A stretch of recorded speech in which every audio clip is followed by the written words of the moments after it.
Gotta come up with a persona that I want billions of people to look at? No. Billions is not It billions. is billions. We could get 1 trillion hits here. They're all going to want to know what we Don't want worry to about say that. about Jason Garfield. We'll be sipping wine and acting So- silly.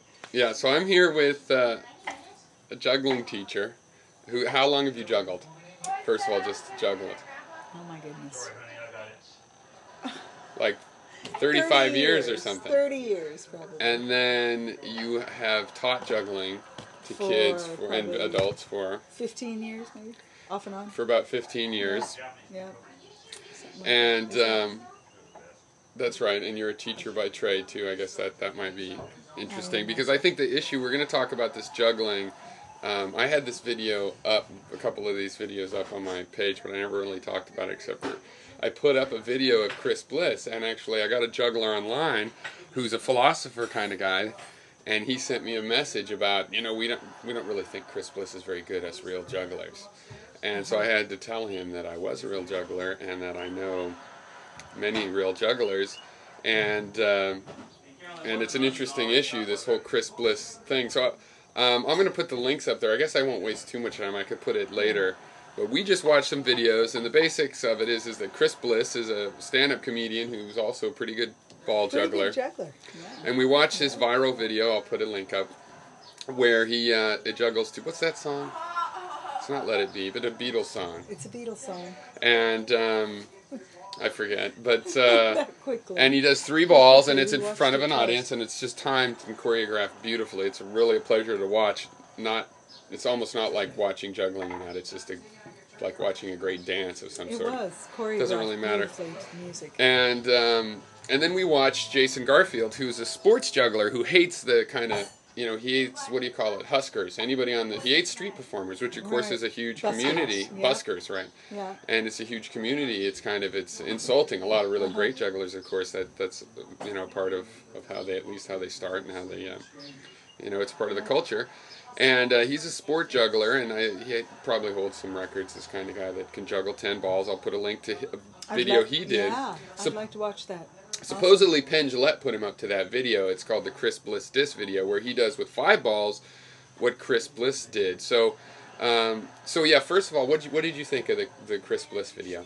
I enjoyed it thoroughly. I thought he choreographed it well. He flowed with the music. He really enjoyed himself. And I enjoyed watching him. And I thought he was a really good juggler. I thought he had it down. Yeah, you were commenting before I was really bringing up what the issues were going to be. You were commenting you thought it was technically pretty good because of the timing. I did. Timing your stuff to music is difficult. Yeah. Yeah. And his throws were beautiful. It's not just like his catches were with the music, but the arcs of the balls were like with the music. It was perfect. And he was relaxed and he was enjoying it. He made me feel comfortable as an audience member. I thought it was amazing like in he was that. trying to entertain us Yeah. and not just be technically perfect. Right, and yet it was technically perfect. I Yeah, thought in the sense that really good jugglers, one of the things that I noticed they do is that they're fun to juggle with because you can throw them a wild ball and they can do a wild catch. And they do that a lot to keep a trick together. Maybe they're juggling 5 balls and they're really good at it. There's just one wild one every 20 or something, but they have to do that. And I didn't see any of those in that case. And there was really energetic parts where he's doing the ball grabs, and no matter how good you are, that's an easy one to knock that ball away and stuff like that. Really difficult juggling, and it was technically well done. Now, Chris Bliss's disc video, he does 5 balls to the same choreography and soundtrack. And what did you think of that one? Well, right away, I noticed the blank gym wall behind him, and it distracted from his performance, I thought. I couldn't see him as easily as having Which is interesting as a performance-related issue. And being a teacher and a performer, I felt that was really distracting. Mm-hmm. It was unprofessional. If he's really technical about something, that's a technicality that I would notice. Right. And it was disturbing to me. And Second of all was that it was an imitation of something that he was dissing instead of an original creation. Right. It didn't show any spark of his own. It showed that he was conflicting with something that was really creative. And instead of bringing his own birth to the deal. Yeah. And as far as technicality goes, I'm not that impressed. We can stand alone and juggle and juggle and juggle, but the fun begins when we really use the music and the friendship and the camaraderie that juggling gives us internationally.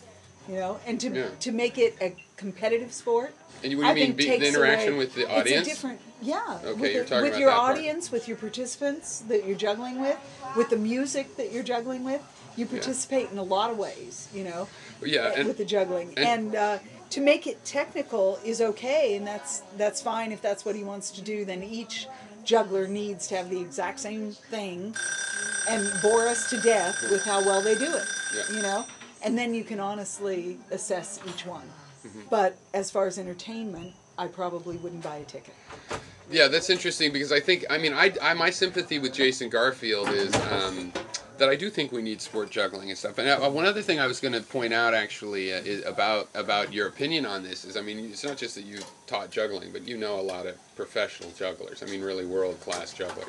I mean, dozens probably, if not, having met hundreds. Yep. But closely know dozens. A lot of juggling pals. Yeah. With various, and they do tend to, you know, they're not like Jason Garfield. They do understand perform, and a lot of them.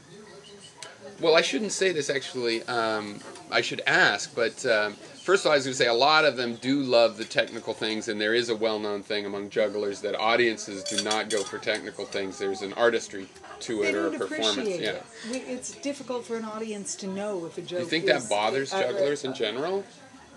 Depending on the juggler, you know, I think that as Jason said, there are a lot of different kinds of jugglers, and each should find their own and do what they enjoy. You know, if it wants to be a technical sport. But do you think the pro jugglers, like Olympics or something, then do you think there's pro jugglers out there that juggle because they can make a living from it, so they make concessions to the way you make a living from it, but that really would rather be a sport juggler like the Tiger Woods of juggling and just go do, you know, and not have to tour and all that? You know what the difference between a juggler and a pizza is? A pizza can feed a family. And a few jugglers make a living at it. Most of them, it's just for fun, you know, for relaxation, just to have a good time. Well, in a way, the pros that make a living at it, I think most of them, as Jason say, are entertainment jugglers. You know, they're jesters. They're our court jesters of today.